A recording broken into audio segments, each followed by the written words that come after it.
Welcome to Saranya TV. ముందుగా ముఖ్యాంశాలు.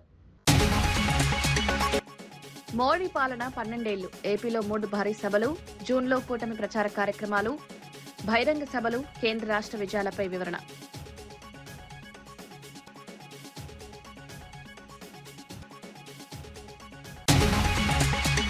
ఉద్యోగులకు కాంగ్రెస్ ప్రభుత్వం తీవ్ర నిరాశ. పీఆర్సీ డీఏపీలపై ప్రభుత్వాన్ని నిలదీసిన హరీష్, అన్ని వర్గాలకు ఇచ్చిన హామీలు అమలు కాలేదని విమర్శ. ఉద్యోగుల సమస్యలపై బీఆర్ఎస్ అండ.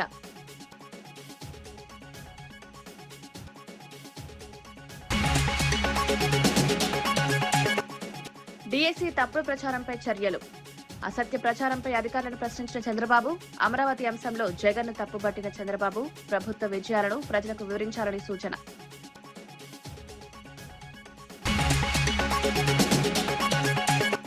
విద్యా పర్యాటక రంగాలకు కేబినెట్ గ్రీన్ సిగ్నల్. శ్రీ సిటీలో ప్రపంచ స్థాయి యూనివర్సిటీకి ఆమోదం. విశాఖ, చీరాలలో ఆధునిక బీచ్ షాక్స్ ఏర్పాటు. పెట్టుబడులు, ఉపాధి పెంపుపై ఫోకస్.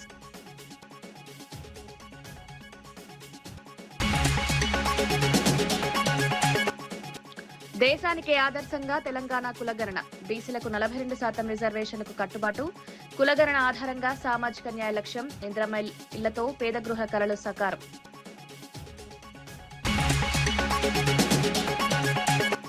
డీఎస్సీ నియామకాలపై జరుగుతున్న తప్పుడు ప్రచారంపై ఇప్పటి వరకు ఎందుకు క్రిమినల్ చర్యలు తీసుకోలేదని ముఖ్యమంత్రి చంద్రబాబు నాయుడు అధికారులను ప్రశ్నించారు.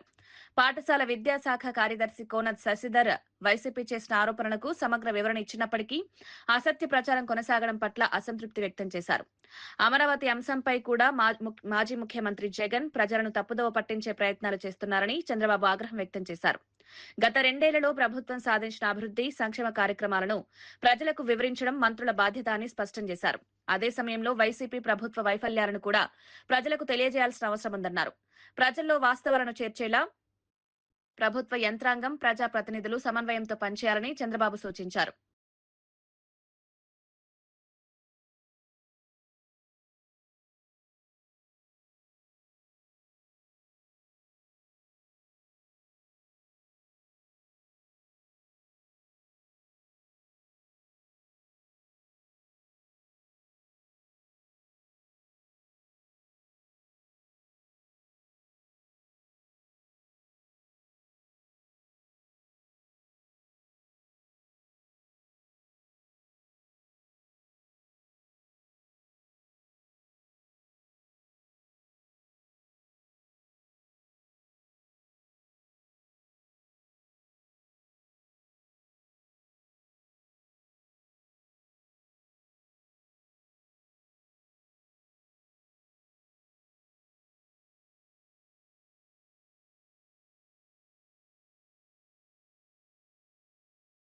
తెలంగాణలో ముఖ్యమంత్రి రేవంత్ రెడ్డి నాయకత్వంలో దేశానికి ఆదర్శంగా నిలిచే విధంగా శాస్త్రీయ కులగణన నిర్వహించామని నాగర్ కర్నూలు ఎంపీ మల్లు రవి చెప్పారు. సమాజంలోని అన్ని వర్గాల సామాజిక, ఆర్థిక, విద్యా పరిస్థితులను అధ్యయనం చేసి వెనుకబడిన వర్గాలకు న్యాయం చేయాలనే లక్ష్యంతో ఈ సర్వే చేపట్టినట్లు తెలిపారు. కులగణన ఫలితాల ఆధారంగా బీసీలకు 42% రిజర్వేషన్లు కల్పించాలని తెలంగాణ అసెంబ్లీలో ఏకగ్రీవంగా తీర్మానం చేసి కేంద్రానికి పంపినట్టు చెప్పారు. స్థానిక సంస్థల ఎన్నికల్లో కూడా బీసీలకు 42%కి పైగా రిజర్వేషన్లు అమలు చేస్తూ కాంగ్రెస్ ప్రభుత్వం తన చిత్తశుద్ధిని చాటుతోందన్నారు. అసెంబ్లీలో పెట్టి 42% బీసీలకు రిజర్వేషన్ ఇవ్వాలని యునానిమస్ గా అసెంబ్లీలో పాస్ చేయించి ఢిల్లీలో పార్లమెంట్ కు పంపించి బిల్లు చేయమని చెప్పారు. ఈయన తెలంగాణ ద్రోహి. 10 సంవత్సరాలు మీరు ప్రభుత్వంలో ఉండి కులగణన చేయకుండా ఊరికే కాకి లెక్కలతో ఒక్క రోజులో చేశారు. మీరు జనాభా లెక్కలు చేస్తున్నారు. ఏం చేశారో అసెంబ్లీలో పెట్టలేదు, ఎవరి కోసం చేసో పెట్టలేదు. ఒకటే రోజు 50 రోజులు 1,00,000 మంది ప్రభుత్వ అధికారులతోని అత్యంత శాస్త్రీయంగా కులగణన చేసి ఇవాళ సుప్రీంకోర్టులో ఒక సుప్రీంకోర్టు జడ్జిమెంట్ వచ్చింది. భారతదేశంలో ఇతర రాష్ట్రాల్లో కేంద్ర ప్రభుత్వం కులగణన చేయాలంటే తెలంగాణ రాష్ట్రంలో చేసినటువంటి ఈ కులగణన సంగతిని దృష్టిలో పెట్టుకొని ఆ రకంగా కులగణన చేయాలని సుప్రీంకోర్టు చెప్పింది. ఎందుకు కులగణన? ఒక వ్యక్తికి యాక్సిడెంట్ అయి కాలో చెయ్యో లేకపోతే రిప్సో ఇరిగితే అవి ఎక్కడ ఇరిగినాయి అని తెలుసుకోవాలంటే ఎక్స్రే తీయాలి. ఈ సమాజంలో ఎవరు ఆర్థికంగా, ఎవరు సామాజికంగా, ఎవరు రాజకీయంగా, ఎవరు ఎడ్యుకేషన్ లెవెల్లో వెనకబడి ఉన్నారో ఈ కులగణన ద్వారా తెలిసింది. అది రేవంత్ రెడ్డి చేశాడు. చేసి 42% కావాలని ఎన్ని ప్రయత్నం చేసినా ఇవ్వకపోతే మొన్న జరిగిన ఈ 2.5 సంవత్సరాల్లో జరిగిన పంచాయతీ ఎన్నికల్లో 42% కంటే ఎక్కువ బీసీలకు రిజర్వేషన్ కాంగ్రెస్ పార్టీ అమలు చేసింది. 42% కంటే ఎక్కువ రిజర్వేషన్ బీసీలకి మున్సిపల్ ఎలక్షన్ లో రిజర్వేషన్ అమలు చేసింది. 23లో జరిగిన జనరల్ ఎలక్షన్ తర్వాత 2 బై ఎలక్షన్లు జరిగినాయి. సికింద్రాబాద్ లో జరిగినటువంటి కంటోన్మెంట్ కి బీఆర్ఎస్ ఎమ్మెల్యే చనిపోతే అక్కడ ఎన్నిక జరిగితే కాంగ్రెస్ అభ్యర్థి గెలిచాడు. జూబ్లీ హిల్స్ లో బీఆర్ఎస్ అభ్యర్థి ఎమ్మెల్యేగా చనిపోతే ఎన్నిక జరిగితే కాంగ్రెస్ అభ్యర్థి గెలిచాడు. పంచాయతీ ఎన్నిక రాష్ట్ర కేబినెట్ సమావేశంలో తీసుకున్న కీలక నిర్ణయాలను మంత్రి కొలుసు పార్థసారథి అమరావతిలో నిర్వహించిన మీడియా సమావేశంలో వెల్లడించారు. విద్యారంగ అభివృద్ధికి పెద్దపీట వేస్తూ తిరుపతి సమీపంలోని శ్రీ సిటీలో ప్రపంచ స్థాయి విశ్వవిద్యాలయం ఏర్పాటు చేయాలని కేబినెట్ నిర్ణయించినట్టు తెలిపారు. ఈ ప్రాజెక్టు ద్వారా రాష్ట్రంలో ఉన్నత విద్యా అవకాశాలు మరింత విస్తరించనున్నాయన్నారు. మరోవైపు పర్యాటక రంగాన్ని అభివృద్ధి చేయాలనే లక్ష్యంతో విశాఖపట్నం, చీరాల తీర ప్రాంతాల్లో ఆధునిక బీచ్ షాక్స్ నిర్మాణానికి కూడా కేబినెట్ ఆమోదం తెలిపిందన్నారు. ఈ నిర్ణయాల ద్వారా దేశ విదేశాల నుంచి మరింత మంది పర్యాటకులను ఆకర్షించవచ్చన్నారు. రాష్ట్ర అభివృద్ధి, ఉపాధి అవకాశాల పెంపు, పెట్టుబడుల ఆకర్షణ ఈ ప్రాజెక్టులు దోహదపడతాయని మంత్రి కొలుసు పార్థసారథి చెప్పారు. విధానాలతో ఇది పైలట్ ప్రాజెక్ట్ గా దీన్ని అమలు చేయడం జరుగుతుంది. సో టైమింగ్స్ కూడా 10 to 8 మార్నింగ్ 10 నుంచి సాయంత్రం 8 వరకు. తర్వాత కొన్ని రకాల లిక్కర్స్ మాత్రమే. సో అవన్నీ కూడా ఒక విధానపరమైన నిర్ణయం తీసుకుంటుంది. ఈ సక్సెస్ని బట్టి భవిష్యత్తులో ఏ విధంగా ముందుకెళ్లాలనే నిర్ణయం తీసుకుంటారని చెప్పేసి మనం చేస్తాను. మిగతా చోట్ల కూడా అవకాశం ఉంటే అక్కడ కూడా చేస్తాం. ఉన్నత విద్యాశాఖ ప్రతిపాదన మేరకు ప్రపంచ స్థాయి ప్రమాణాలతో ఉన్నత విద్య, పరిశోధనలు, ఆవిష్కరణలు మరియు పరిశ్రమలకు అవసరమైన నైపుణ్యాభివృద్ధిని పెంపొందించే లక్ష్యంతో తిరుపతి జిల్లా శ్రీ సిటీలో శ్రీ సిటీ ఇంటర్నేషనల్ యూనివర్సిటీ పేరిట నూతన ప్రైవేటు విశ్వవిద్యాలయాన్ని గ్రీన్ఫీల్డ్ కేటగిరీ కింద స్థాపించడానికి వీలుగా ఏపీ ప్రైవేట్ యూనివర్సిటీ యాక్ట్ 2016 షెడ్యూల్ను సవరిస్తూ ఆర్డినెన్స్ జారీకి మంత్రిమండలి ఆమోదం తెలిపింది. ఈ యూనివర్సిటీ మూలంగా ఏమిటంటే అక్కడ చదువుకుంటూ, ఆ యూనివర్సిటీలో చదువుకుంటూ అక్కడ ఉన్న ఏదైతే మంచి పెద్ద పెద్ద ఎస్టాబ్లిష్మెంట్స్ ఉన్నాయో దాంట్లో పని చేయటానికి కూడా అవకాశం వస్తుంది. అంటే వాళ్ళు చదువుకుంటూనే హై స్టాండర్డ్ ఇంటర్నేషనల్ స్కిల్స్ నేర్చుకోవడానికి కూడా ఉపయోగపడే విధంగా మరి ఆ శ్రీ సిటీ వాళ్ళే ఈ యూనివర్సిటీని ప్లాన్ చేశారని చెప్పేసి మనం చేస్తాం. దీని కరికులం కానివ్వండి, దీని గవర్నెన్స్ కానివ్వండి, పూర్తిగా ఆ శ్రీ సిటీ వాళ్ళే కదా, శ్రీ సిటీ ఏదైతే ఉందో అథారిటీ వాళ్ళే దీన్ని నిర్వహిస్తారని చెప్పేసి మనం చేస్తాను. ఇంతకుముందు ఇచ్చినప్పుడు ఇది కొత్తగా వచ్చింది కాబట్టి ఆ యాక్ట్లో దీన్ని యాడ్ చేయడం కోసం ఈరోజు ఆమోదం తెలిపిందని చెప్పేసి మనం చేస్తాం. దీనికి ముఖ్యమంత్రి గారు ఇంకో సూచన కూడా చేశారు. ఇది ఏమిటి, చదువుకుంటూ పక్కన పని ఉన్న పెద్ద పెద్ద కంపెనీల్లో పనిచేసే అవకాశం.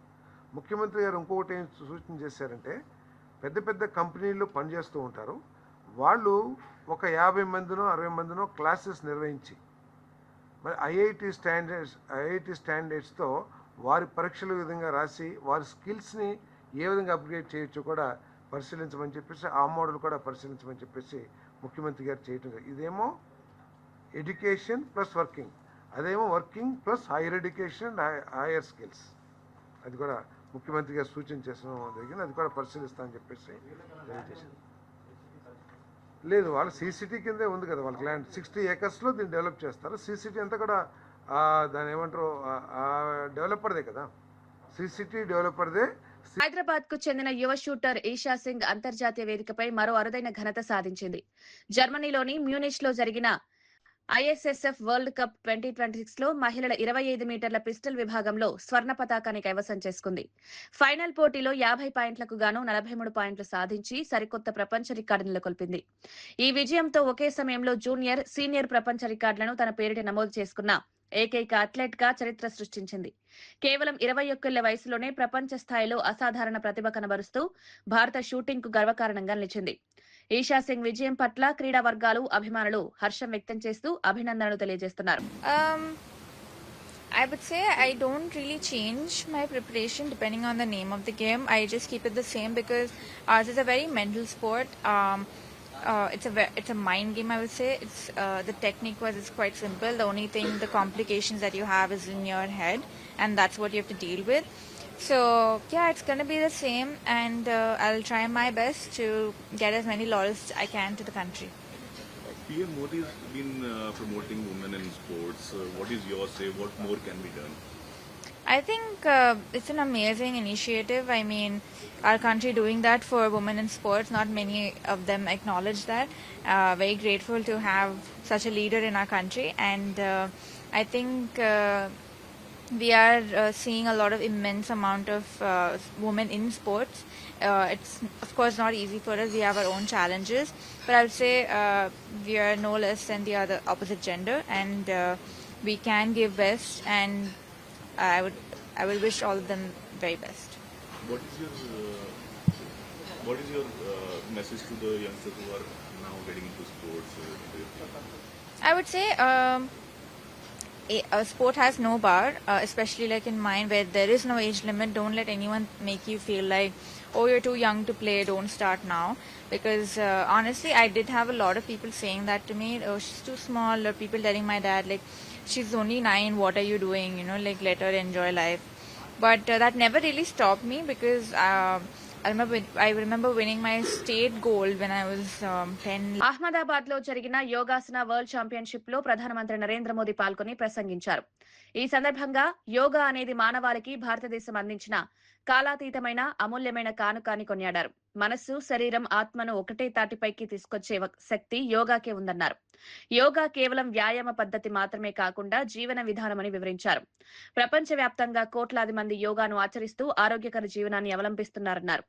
యోగా ద్వారా వ్యక్తిగత ఆరోగ్యంతో పాటు సామాజిక సామరస్యాన్ని కూడా పెంపొందించవచ్చన్నారు. మరింత ఆరోగ్యవంతమైన, సామరస్యపూర్వకమైన ప్రపంచ నిర్మాణానికి యోగా అందరికీ స్ఫూర్తినిస్తుందని తెలిపారు. హైదరాబాద్ కు చెందిన యువ షూటర్ ఈషా సింగ్ అంతర్జాతీయ వేదికపై మరో అరుదైన ఘనత సాధించింది. अपनी शुभकामनाएं देता हूं। Ahmedabad UNESCO world heritage city है और भारत के इस ऐतिहासिक शहर में ये आयोजन पूरे देश के लिए गर्व की बात है। अब से कुछ दिन बाद 21 जून को वर्ल्ड योगा डे भी मनाया जाएगा। उस दिन दुनिया के अलग अलग देशों में योग से जुड़े आयोजन होंगे और इसका प्रमुख कार्यक्रम भारत के एक और ऐतिहासिक शहर कोलकाता में होगा। वर्ल्ड योगा डे से पहले वर्ल्ड योगासना चैंपियनशिप अपने आप में हेल्थ और वेलनेस की डबल डोज लेकर आ गई है। साथियों, करीब एक दशक पहले भारत संयुक्त राष्ट्र में अंतर्राष्ट्रीय योग दिवस का प्रस्ताव लेकर गया था। हम प्राचीन भारतीय परंपरा को पूरी मानवता के स्वास्थ्य और सामूहिक कल्याण से जोड़ना चाहते थे और तब यूएन में 190 देशों ने 190 कंट्रीज ने भारत के इस प्रस्ताव को समर्थन किया था। आज यह देखकर बहुत खुशी होती है कि करोड़ों लोग योग को अपनी दिनचर्या का हिस्सा बना चुके हैं। ध्यान, प्राणायाम उनकी जीवन शैली का हिस्सा बन रहा है। लेकिन साथियों, हर जीवन परंपरा समय के साथ नए चरण में प्रवेश करती है। योगासन स्पोर्ट्स की ये वर्ल्ड चैंपियनशिप इसी चरण का शुभारंभ है। इस चैंपियनशिप के माध्यम से योगासन को एक कॉम्पिटिटिव स्पोर्ट्स के रूप में नई पहचान मिलेगी। मुझे विश्वास है कि भविष्य में योगासन भी अंतर्राष्ट्रीय खेलकूद में अपनी जगह बनाएगा, चाहे ओलंपिक्स हो या मल्टी स्पोर्ट्स इवेंट्स हो। हम जितनी मेहनत करेंगे सुखद परिणाम आ भी सकता है, और निश्चित तौर से इसमें अहमदाबाद में होने जा रही इस पहली वर्ल्ड योगासन चैंपियनशिप की बहुत बड़ी भूमिका होगी। साथियों, योगासन स्पोर्ट्स का एक और पक्ष है। हम जानते हैं कि हर बड़ा स्पोर्ट अपने साथ एक पूरा इकोसिस्टम लेकर आता है। ये रोजगार के नए अवसर पैदा करता है। इसलिए जैसे जैसे योगासना स्पोर्ट्स का विस्तार होगा, वैसे वैसे इससे जुड़ी नई संभावनाएं भी बढ़ेगी। ये खिलाड़ियों के लिए नई कैरियर अपॉर्चुनिटीज लेकर आएगा। यह ट्रेनर्स, स्पोर्ट्स साइंटिस्ट, रिसर्चर्स और इवेंट मैनेजर्स के लिए भी नए अवसर बनाएगा। साथियों, जैसा मैंने पहले कहा, यह चैंपियनशिप ऐसे समय में आयोजित हो रही है जब पूरी दुनिया इंटरनेशनल डे ऑफ योगा की तैयारी में भी जुटी हुई है। इस वर्ष इंटरनेशनल डे ऑफ योगा की थीम है योगा ఫర్ హెల్త్. రాష్ట్ర ప్రభుత్వంపై మాజీ మంత్రి ఎమ్మెల్యే హరీష్ రావు తీవ్ర విమర్శలు చేశారు. జూన్ 2న ఉద్యోగులు పీఆర్సీ కోసం ఎంతో ఆశగా ఎదురుచూసినా ప్రభుత్వం నిరాశనే మిగిల్చిందన్నారు. 6 డీఏలను పెండింగ్ లో ఉంచిన ఏకైక ప్రభుత్వం కాంగ్రెస్ ప్రభుత్వమేనని ఆరోపించారు. ఆశా వర్కర్లు, అంగన్వాడీ సిబ్బంది, ఆర్టీసీ కార్మికులు, జీహెచ్ఎంసీ ఉద్యోగులు, సింగరేణి కార్మికులకు ఇచ్చిన హామీలు అమలు కాలేదన్నారు. కాంగ్రెస్ ప్రభుత్వం అన్ని వర్గాలను మోసం చేసిందని విమర్శించారు. హెచ్ఎండబ్ల్యూఎస్ అండ్ ఎస్బీ యూనియన్ ఎన్నికల్లో ప్రశ్నించే గొంతుకగా ఉన్న రాంబాబును గెలిపించాలని పిలుపునిచ్చారు. బీఆర్ఎస్ ప్రభుత్వ హయాంలో వందలాది మందికి ప్రమోషన్లు, వందల సంఖ్యలో ఉద్యోగుల రెగ్యులరైజేషన్ జరిగిందని గుర్తు చేశారు. 2.5 సంవత్సరాలైంది. ఏం చెప్పిండ్రు? మేం రాగానే వెంటనే పీఆర్సీ ఇస్తాం, వెంటనే పెండింగ్ డిఏలు ఇస్తాం. వచ్చినాయే? ఇవాళ 2.5 ఏళ్ళైనా పీఆర్సీకి ఉలుకు లేదు, నా పలుకు లేదు. వత్తదా రాదా కూడా చెప్తలేరు. 2.5 ఏళ్ళు అయిపోయింది. నిన్న 2 జూన్ తెలంగాణ రాష్ట్ర అవతరణ దినోత్సవం. ఉద్యోగులంతా ఆశగా ఎదురు చూసిండ్రు. ఏమన్నా చెప్తాడేమో ముఖ్యమంత్రి, పీఆర్సీ వస్తదేమో, మా జీతాలు ఏమన్నా పెరుగుతాయేమో. పెట్రోల్ పెరిగింది, డీజిల్ పెరిగింది, కూరగాయలు పెరిగినాయి, ధరలు పెరిగినాయి, జీతమేమో పెరుగుతలేదు. ఈ రేవంత్ రెడ్డి ఏమన్నా పెంచుతాడేమో అని ఆశగా చూసిండ్రు. కానీ నిరాశే మిగిలింది. పుస్తకం కూడా పురాగా చదవలే, ఎండగొడుతుందని పుస్తకం బంద్ పెట్టి చదువుకుంటున్నాడు. అయితే ఆ పీఆర్సీ గురించి ఉలుకులేదు, పలుకులేదు. పోనీ డిఏలు ఇచ్చిండా? 6 డిఏలు. ఈ భారతదేశంలో 28 రాష్ట్రాల్లో 6 డిఏలు పెండింగ్ పెట్టిన గవర్నమెంట్ ఏదైనా ఉందంటే ఈ రేవంత్ రెడ్డి గవర్నమెంట్, ఈ కాంగ్రెస్ గవర్నమెంట్. భారతదేశంలో గిన్ని డిఏలు ఆడ పెండింగ్ లో లేవు. రిటైర్డ్ అయిన ఉద్యోగులకు బకాయిలు ఇయ్యడు, డిఏలు ఇయ్యడు, పీఆర్సీలు ఇయ్యడు. ఉద్యోగుల ఉసురు పోసుకున్నాడు. అంటే సింగరేణి కార్మికులకు మోసం, ఆశా అంగన్వాడీ కార్మికులకు మోసం, జీహెచ్ఎంసీ కార్మికులకు మోసం, ఆర్టీసీ కార్మికులకు మోసం, మా హెచ్ఎండబ్ల్యూఎస్ కార్మికులకు మోసం. మోసమే కాంగ్రెస్ నైజం. ఇలా అన్ని వర్గాలను కూడా కాంగ్రెస్ మోసం చేసింది. మోసపూరిత ఈ కాంగ్రెస్ కు బుద్ధి చెప్ప ఎన్నికల ముందు తెలంగాణ ఉద్యమకారులకు అనేక హామీలిచ్చి కాంగ్రెస్ ప్రభుత్వం అధికారంలోకి వచ్చిందని ఎమ్మెల్సీ డాక్టర్ శ్రవణ్ దాసోజు అన్నారు. అయితే అధికారంలోకి వచ్చిన తర్వాత ఉద్యమకారుల కోసం ప్రభుత్వం ఏం చేయబోతుందనే విషయంపై ఇప్పటి వరకు స్పష్టత లేదని విమర్శించారు. తెలంగాణ ఉద్యమంలో కీలక పాత్ర పోషించిన వారికి న్యాయం చేస్తామని చెప్పిన హామీలను అమలు చేయాల్సిన బాధ్యత ప్రభుత్వంపై ఉందన్నారు. ఉద్యమకారుల సమస్యలు, సంక్షేమం, గుర్తింపు అంశాలపై ప్రభుత్వం ప్రత్యేక దృష్టి పెట్టాలని కోరారు. ఎన్నికల సమయంలో ఇచ్చిన హామీలను మరవకుండా వాటిని వెంటనే అమలు చేయాలని కాంగ్రెస్ ప్రభుత్వాన్ని డిమాండ్ చేస్తున్నామన్నారు. అంటే ఎవరు ఎట్లుంటారో గుర్తించడం కోసం ఒక క్రైటీరియా ఎస్టాబ్లిష్ చేస్తాం ఈ సంప్రదింపుల ద్వారా అని చెప్పినారు టర్మ్స్ ఆఫ్ రిఫరెన్స్. రెండవది, to identify and prepare the list of Telangana ఉద్యమకారులు as per the evolved criteria. ఆ క్రైటీరియా అనుసారంగా రాష్ట్ర వ్యాప్తంగా ఉన్నటువంటి తెలంగాణ ఉద్యమకారులు ఎవరినో వాళ్ళందరినీ గుర్తిస్తామని చెప్పినారు.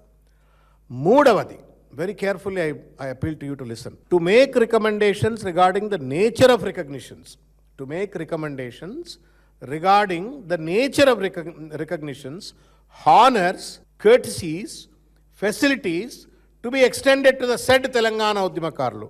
ఒకటేమో ఎవరు తెలంగాణ ఉద్యమకారులు గుర్తిస్తారు, రెండు లిస్టు తయారు చేస్తారు, మూడు వాళ్ళకి ఏం సాయం చేయాలా, ఏం హానర్స్ ఇవ్వాలా అని చెప్పని కూడా ఈ కమిటీ నిర్దేశిస్తుంది అని చెప్పని చెప్తున్నారు. ఇది ఇట్లా ఉండంగా కాంగ్రెస్ రేవంత్ రెడ్డి గారు ఇంతకుముందు అన్న చెప్పినట్టుగా 106వ వాగ్దానం, తెలంగాణ తొలి మలి దశ ఉద్యమాలలో ప్రాణాలు అర్పించిన యువతీ యువకులను ఉద్యమ అమరవీరులుగా గుర్తించి వారి కుటుంబంలో ప్రతి ఒక్కరికి ప్రభుత్వ ఉద్యోగం, తల్లి, తండ్రి, భార్య, లాట్ ఆఫ్ దెమ్ చనిపోయిన వాళ్ళు ఇప్పుడు చనిపోయినా లేకపోతే 69 మూమెంట్ చనిపోయినా వాళ్ళ పిల్లలో తల్లో తండ్రో భార్య ఉంటే 25,000 రూపాయల ఎక్స్గ్రేషియా ఇస్తాము అని చెప్పని వాళ్ళు చెప్పినారు. రెండవది, కేసులు ఎత్తేస్తాము, ఉద్యమకారులుగా ప్రభుత్వ గుర్తింపు కార్డు. మూడవది ముఖ్యమైనటువంటిది 250 గజాల ఇంటి స్థలాలు. ఈ రెండింటిని కోరిలేట్ చేయాల్సిన అవసరం ఉండే. థర్డ్ టర్మ్స్ ఆఫ్ రిఫరెన్స్ ఏదైతే పెడుతున్నారో మేము సంప్రదింపుల ద్వారా మేము ఏం చేయాలనో గుర్తిస్తాము, ఏమి ఇవ్వాలనో గుర్తిస్తాము అని చెప్తున్నారు. కానీ వాళ్ళు ఆల్రెడీ ఇది వాగ్దానం చేసి అధికారంలోకి వచ్చిండ్రు. తెలంగాణ ఉద్యమకారుల గుర్తింపు కోసం ఏర్పాటు చేసిన కమిటీపై మాజీ ఎమ్మెల్సీ కర్నె ప్రభాకర్ తీవ్ర విమర్శలు చేశారు. చట్టబద్ధత, కాలపరిమితి లేకుండా ఏర్పాటు చేసిన ఈ కమిటీని ఉద్యమకారులు ఎలా నమ్ముతారని ప్రశ్నించారు.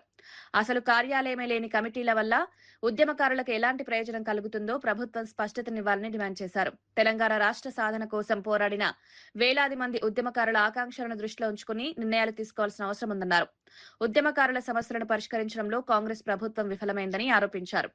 తెలంగాణ ఉద్యమకారుల హక్కుల కోసం ఎప్పటికైనా పోరాడేది, వారి పక్షాన నిలబడేది బీఆర్ఎస్ పార్టీ మాత్రమేనని కర్నె ప్రభాకర్ చెప్పారు. డిమాండ్ పెట్టినాం. తెలంగాణ ఉద్యమకారుల పక్షాన నిజాయితీగా కొట్లాడేటువంటి బీఆర్ఎస్ పార్టీ గతంలో తెలంగాణ రాష్ట్ర సమితిగా అనేక ఉద్యమాలు చేసినటువంటిది. కాబట్టి తెలంగాణ రాష్ట్ర సమితిగా ఉన్నటువంటి సందర్భంలో ఉద్యమంలో భాగస్వామ్యమైన ప్రతి ఒక్కరిని గుర్తు చేసుకున్నాం.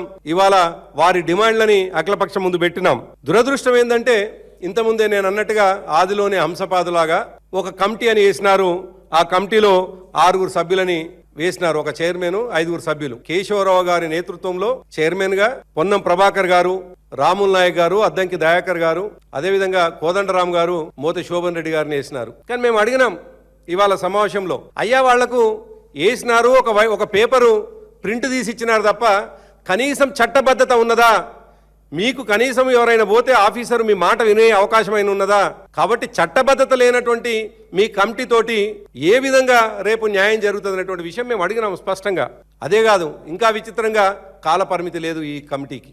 రేవంత్ రెడ్డి గారు పదే చెప్తా ఉన్నాడు. ఆయన పగటి కలలు గంటా ఉన్నాడు. మధ్యాహ్నమే పడుకొని ఆయన కలలు గంటుకుంటూ నేను ఇంకో 5 సంవత్సరాలు ఉంటా అని చెప్తున్నాడు. ఆ కుట్రలో భాగంగా దీన్ని కాలయాపన చేసి రేపు ఎన్నికల వరకు ఇదే డిమాండ్ని ఇట్నే తీసుకొని పోయే ఒక కుట్ర ఏమైనా చేస్తున్నారా అనేటువంటి అనుమానం కూడా మాకున్నది. కాబట్టి దీనికి టైం ఫ్రేమ్ ఉండాలి, టైం ఫ్రేమ్ ఫిక్స్ చేయాలని చెప్పేసి మేము సీరియస్ గా డిమాండ్ చేసినాం. అదే కాదు, ఇంకా విచిత్రం ఏంటంటే 6 మంది మాజీ మంత్రి పేర్ని నానిపై జనసేన ఇన్ఛార్జి బండి రామకృష్ణ తీవ్ర స్థాయిలో విమర్శలు చేశారు. పేదల కోసం ఉద్దేశించిన బియ్యాన్ని దుర్వినియోగం చేసిన వ్యక్తి పేర్ని నాని అని ఆరోపించారు. డిప్యూటీ సీఎం పవన్ కళ్యాణ్ విమర్శించే నైతిక హక్కు వైసీపీ నాయకులకు లేదన్నారు. గత వైసీపీ ప్రభుత్వ హయాంలో జరిగిన అరాచకాలు, అవినీతి, ప్రజా వ్యతిరేక విధానాల కారణంగానే ప్రజలు ఆ పార్టీని తిరస్కరించారన్నారు. అందుకే గత ఎన్నికల్లో వైసీపీ కేవలం 11 సీట్లకే పరిమితమైందన్నారు. ప్రజా తీర్పును గౌరవించకుండా ఇప్పటికీ వైసీపీ నాయకులు విమర్శలు చేయడం ఆశ్చర్యకరమన్నారు. పవన్ కళ్యాణ్ గారి నుంచి మాట్లాడే అర్హత వైసీపీ పార్టీలు ఎవరికి లేదు. ఎందుకంటే మీ చరిత్ర అంతా రక్త చరిత్ర. సొంత బాబాయ్ 5 సంవత్సరాల పరిపాలన మీది. ఆ టైంలో చనిపోతే ఇవాళ వరకు మీరు ఎందుకు పట్టించుకోవాలి? ఎప్పుడన్నా దాని గురించి బాబాయ్ని ఎవరు చంపారు? మీ సొంత రక్తం కదా, రాజశేఖర రెడ్డి గారి తమ్ముడు. ఏం జరిగింది, ఎలా జరిగింది, దానికి కారణం ఎవరు అనేది ఇవాళకి తెలియదు కూడా. మీరు దాని గురించి పట్టించుకోలేదంటే మీరు ఫ్యామిలీనే పట్టించుకోలేదు. సొంత చెల్లి నువ్వు జైల్లో ఉన్నప్పుడు ఆవిడ ఎండలో పడి ఎంతో కష్టపడి ఆవిడ పాదయాత్ర చేస్తే నేను చూశాను. పొలాల్లో పడుకుంది ఆవిడ. అదే కాకుండా మీ అమ్మగారు విజయమ్మ గారు మహాతల్లి ఎప్పుడు బయటికి రావాల రాజశేఖర రెడ్డి గారు ఉండగా నీ కోసం, కొడుకు కోసం తిరిగితే ఆవిడ్ని అవమానించారు మీరు. అంటే కుటుంబ సభ్యులను గౌరవించినటువంటి వాళ్ళు ఈ రాష్ట్ర ప్రజలు గౌరవిస్తారని అడుగుతున్నా. మీరు చేస్తున్నటువంటి లేనిపోయిన బురజలతో సమావేశాలు పెడుతున్నారు జిల్లాల వారీగా, నియోజకవర్గాల వారీగా. అంటే కార్యకర్తలు ఎక్కడన్నా జారిపోతారేమో, కార్యకర్తలు ఏమన్నా మర్చిపోయారేమో, అవేర్నెస్ ప్రోగ్రామ్స్ పెడుతున్నారు మీరు. అంటే వాళ్ళకి తెలియదు అనమాట. 30 ఏళ్ళ అనుభవం ఉండి ఏం మాట్లాడాలో ఏం చేయాలో తెలియట్లా. కనుక ఎన్ని పెట్టినా కూడా మీ వెనకాల మీ కార్యకర్తలు మీరు మీటింగ్ బయటికి రాగానే తిడుతున్నారు. ఎందుకురా సొద చెప్తాడు పనికిరాని వాగుడని చెప్పి మీ పార్టీలోనే మీ గురించి తిట్టుకుంటున్నారు. కనుక ఎందుకంటే కూటమి ప్రభుత్వం చాలా అన్నదమ్ములా వెళ్తున్నారు. వాళ్ళ కూటమి కంటే మాకు కావాల్సిన పదవుల కంటే లేదా వేరే ఏంటంటే రాష్ట్రంలో ఉన్న ప్రజలు బాగుండాలి. వాళ్ళ మంచి కోసమే కూటమి నడుస్తుంది. అంతే తప్ప పదవుల కోసమో మాకు తగాదలు పెట్టాలనుకుంటే ఏమీ ఉపయోగం ఉండదు. మేమేమి చాలా ఓపికలు పెరిగినాయి, చాలా ఓర్పు పెరిగింది. దానికి మీరు ఎంతో రెచ్చగొట్టాలని చూస్తున్నారు. కాపు నాయకులందరూ. ప్రధాని నరేంద్ర మోదీ 12 ఏళ్ల పరిపాలన పూర్తి చేసుకున్న సందర్భంగా ఎన్డీఏ కూటమి ప్రభుత్వం ఏర్పడి 2 ఏళ్లు పూర్తయిన నేపథ్యంలో ఆంధ్రప్రదేశ్లో 3 భారీ బహిరంగ సభలు నిర్వహించనున్నట్లు మంత్రి నాదెండ్ల మనోహర్ తెలిపారు. ముఖ్యమంత్రి చంద్రబాబు ఆదేశాల మేరకు జూన్ 9 నుంచి 20 వరకు ఈ కార్యక్రమాలు నిర్వహించనున్నట్లు చెప్పారు. జూన్ 9న తిరుపతి, జూన్ 12న అమరావతి, జూన్ 15న విశాఖపట్నంలో సభలు జరగనున్నాయని వెల్లడించారు. కూటమిలోని 3 పార్టీలు సమన్వయంతో ఈ కార్యక్రమాలను విజయవంతం చేయాలని నిర్ణయించుకున్నట్లు తెలిపారు. గౌరవ ముఖ్యమంత్రి గారు చంద్రబాబు నాయుడు గారు, అదేవిధంగా గౌరవ ఉప ముఖ్యమంత్రి గారు పవన్ కళ్యాణ్ గారు కూడా దీనికి స్పష్టంగా ఒక కార్యాచరణ సిద్ధం చేయమని చెప్పడం జరిగింది. కేంద్ర ప్రభుత్వం నుంచి, భారతీయ జనతా పార్టీ నుంచి కూడా నాయకత్వం, అదేవిధంగా సెంట్రల్ మినిస్టర్స్ కూడా దీంట్లో పాల్గొనే అవకాశం, వాటి గురించి కూడా మాధవ్ గారు మాట్లాడారు. అవి కూడా చాలా వరకు ఫైనలైజ్ అయినాయి. 9వ తారీఖు నుంచి 20 తారీఖు వరకు ఈ జరగబోయే కార్యక్రమాల్లో భాగంగా 3 బహిరంగ సభలు ఇప్పుడే సోదరులు పల్లా గారు చెప్పినట్టు 9వ తారీఖున తిరుపతిలో, 12వ తారీఖున అమరావతిలో, 15వ తారీఖున విశాఖపట్నంలో ఈ 3 సభలు కూడా నిర్వహించడమే కాకుండా వివిధ జిల్లాల్లో జిల్లా కార్యక్రమాల తర్వాత నియోజకవర్గ స్థాయిలో కూడా కూటమిలో పాల్గొన్న మా 3 పార్టీలు కూడా కలిసికట్టుగా క్షేత్రస్థాయిలో పర్యటించి దాదాపు 24 కార్యక్రమాలు, 24 మాసాల్లో మేము అందించిన అనేక అభివృద్ధి సంక్షేమ కార్యక్రమాలు 24 కార్యక్రమాలు కూడా 28 జిల్లాల్లో ఈ కార్యక్రమాలు నిర్వహించే విధంగా గౌరవ ముఖ్యమంత్రి గారు ఒక కార్యాచరణ రూపొందించమని చెప్పడం జరిగింది. అది త్వరలోనే మీకు ప్రకటిస్తామని సందర్భంగా తెలుపుతూ, కాంగ్రెస్ ప్రభుత్వం అధికారంలోకి వచ్చిన తర్వాత బాధ్యతాయుతంగా పాలన సాగిస్తూ సంక్షేమం, అభివృద్ధిని సమాన ప్రాధాన్యంతో ముందుకు తీసుకెళ్తోందని ప్రభుత్వ విప్ ఎమ్మెల్సీ బల్మూరి వెంకట్ చెప్పారు. ఈ పరిస్థితుల్లో ముఖ్యమంత్రి రేవంత్ రెడ్డిపై కేటీఆర్ విమర్శలు చేయడం బాధ్యతారాహిత్యమన్నారు. బీఆర్ఎస్ 10 ఏళ్ల పాలనలో ప్రజా సమస్యల పరిష్కారం కంటే అవినీతి, కమిషన్లు, కుటుంబ ప్రయోజనాలకే అధిక ప్రాధాన్యమిచ్చారని విమర్శించారు. ఇప్పుడు అదే పార్టీ నాయకులు అభివృద్ధి గురించి మాట్లాడడం ప్రజలను ఆశ్చర్యానికి గురిచేస్తోందన్నారు. కాంగ్రెస్ ప్రభుత్వం ప్రజలకు ఇచ్చిన హామీల అమలు, సంక్షేమ పథకాల విస్తరణ, అభివృద్ధి కార్యక్రమాల వేగవంతంపై దృష్టి పెట్టిందన్నారు. ప్రజల అవసరాల మేరకు నిర్ణయాలు తీసుకుంటూ ముందుకు సాగుతోందన్నారు. దోచుకుంది ఎక్కడ దాచుకోవచ్చు అనే సున్నాలపైన మీకున్నంత స్పష్టత నిజంగా మాకు లేదు. ఇది నేనంటలేను, స్వయాన తోడబుట్టిన చెల్లె కల్వకుంట్ల కవితనే తూ అని చెప్పి నీ ముఖపైన ఉంచేసిపోయింది. మీ సున్నాల పంపకాల వల్ల నీ తోడబుట్టిన చెల్లెనే ఇవాళ నిన్ను నీచుని లెక్క, రాక్షసుని లెక్క సంబోధిస్తుంది. ఇంట్లో సొంత చెల్లెకి సమాధానం చెప్పలేనోన్వి, ఇంట్లో సొంత అయ్యని ఒప్పించి మెప్పించి బయటికి తీసుకురాలేనోన్వి, పొద్దున్న లేస్తే బాబామ్మర్దులు ఇద్దరు కూడా పోటీ పడి నేను ముందు ఎప్పుడు మా అయ్య పోతే మా అయ్య కుర్చీలో మేము కూర్చున్నామా అని చెప్పి ఇద్దరు బాబామ్మర్దులు పోటీ పడుకుంటా మా ముఖ్యమంత్రి గారి నుంచి మాట్లాడడానికి సిగ్గుందా అని చెప్పి అలా కేటీఆర్ని అడుగుతున్నా. తెలంగాణ రాష్ట్రం పట్ల చిత్తశుద్ధి ఉంది కాంగ్రెస్ పార్టీకే. తెలంగాణ రాష్ట్రం కోసం ఏర్పాటులో క్రియాశీలకంగా రోజు తెలంగాణ రాష్ట్రాన్ని ఇచ్చింది కాంగ్రెస్ పార్టీయే. తెలంగాణ రాష్ట్రం కోసం పార్లమెంట్లో పోరాడింది ఆ రోజు కాంగ్రెస్ పార్టీ ఎంపీలే. దాని తర్వాత దాన్ని సాగుగా చూపించుకొని 10 ఏళ్లు రాబందు లెక్క, రాక్షసు లెక్క, ఒక నియంత లెక్క, ఒక ఓజీ కాదు ఒక నాజీ లెక్క తెలంగాణ రాష్ట్రాన్ని పరిపాలించి 10 ఏళ్లు తెలంగాణలో ఏమి సాధించారనంటే అడ్డగోలుగా మీ ఆస్తులు అనేటి. తెలంగాణ ప్రభుత్వం రైతుల ప్రయోజనాలను దృష్టిలో ఉంచుకుని రికార్డు స్థాయిలో ధాన్యం కొనుగోలు చేపట్టిందని చొప్పదండి ఎమ్మెల్యే మేడిపల్లి సత్యం చెప్పారు. కేంద్ర ప్రభుత్వం 52 లక్షల మెట్రిక్ టన్నుల కొనుగోలు లక్ష్యాన్ని నిర్దేశించినప్పటికీ రైతులకు నష్టం కలగకుండా అదనపు 23 లక్షల మెట్రిక్ టన్నుల ధాన్యం కొనుగోలు చేసినట్లు తెలిపారు. ఇందుకోసం రాష్ట్ర ప్రభుత్వం సుమారు 6,600 కోట్ల రూపాయల అదనపు భారం భరించిందన్నారు. ఇప్పటి వరకు 70 లక్షల మెట్రిక్ టన్నుల ధాన్యం సేకరించి రైతుల ఖాతాల్లో 13,000 కోట్ల రూపాయలకు పైగా మద్దతు ధర చెల్లింపులు జమ చేసినట్లు చెప్పారు. 52 లక్షల కొనుగోలు లక్ష్యాన్ని ఇచ్చినప్పటికీ మన రాష్ట్ర రైతుల ప్రయోజనాల దృష్ట్యా గౌరవ ముఖ్యమంత్రి రేవంత్ రెడ్డి గారు, అదేవిధంగా civil supplies minister Uttam Kumar Reddy గారు తెలంగాణ రైతాంగానికి ఎక్కడ కూడా అన్యాయం జరగనియద్దని చెప్పి మరో 23 లక్షల మెట్రిక్ టన్నుల అదనంగా కూడా కొనుగోలు చేసి రాష్ట్ర ప్రభుత్వం మీద దాదాపు 6,600లకు పైగా కోట్లు అదనపు భారం పడ్డ కూడా రాష్ట్ర రైతాంగం కోసం ఈరోజు భరించాల్సి వస్తుంది. కేంద్ర ప్రభుత్వం వివక్షపూరితమైనటువంటి కేటాయింపులు చేసింది. మన రాష్ట్రంలో అధిక ఉత్పత్తి ఉన్నప్పటికీ కూడా ఇక్కడ కేటాయింపులు తక్కువ చేసి ఇలా పంజాబ్ రాష్ట్రం, ఛత్తీస్గఢ్ రాష్ట్రాలతో పోలిస్తే ఇక్కడ మన దగ్గర +28 ఈసారి ఉత్పత్తి ఎక్కువ జరిగింది. అయినా కూడా ఏమాత్రం వాటి ఉత్పత్తి పెంచకపోను కేవలం 35% మాత్రమే ఇక్కడ ధాన్యం కొనుగోలు చేయాలని చెప్పి కేంద్రం ఒక వివక్షపూరితమైనటువంటి కుట్ర చేసినా కూడా రాష్ట్ర ప్రభుత్వం ఇక్కడ ఉన్నటువంటి రైతుల ప్రయోజనాల దృష్ట్యా ఎక్కడ కూడా కాంప్రమైజ్ కాకుండా ప్రతి ఒక్క రైతును ఆదుకోవాలి, ఏ రైతుకు ఇబ్బంది కలగకూడదని చెప్పి ఇవాళ సీజన్ మొదట్లోనే జీపీఎస్ పెట్టి రైతులను అనేక ఇబ్బందులు గురి చేసిన కేంద్ర ప్రభుత్వం వాటన్నింటిని సడలించి నిజానికి కూడా ఈసారి దాదాపు ఒక వారం 10 రోజులు ధాన్యం సేకరణ ఆలస్యంగా ప్రారంభించినప్పటికీ కూడా జూన్